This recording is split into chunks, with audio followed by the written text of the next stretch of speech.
Внутри так называемого генеральского дома, в котором жили на протяжении многих десятилетий начальники Ижевского завода. Тогда называлось во множественном числе Ижевских заводов оружейного, железоделательного, потом сталеделательного завода. Дом, как видите, большой, обслуживался специальной группой людей. Там были уборщицы, кучер, повара и прочее. Дом был построен в 1852-55 годах.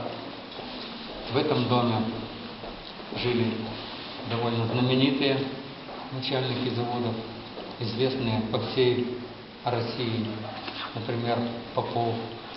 Жена Попова была знаменитым химиком, известным в России, множество публикаций.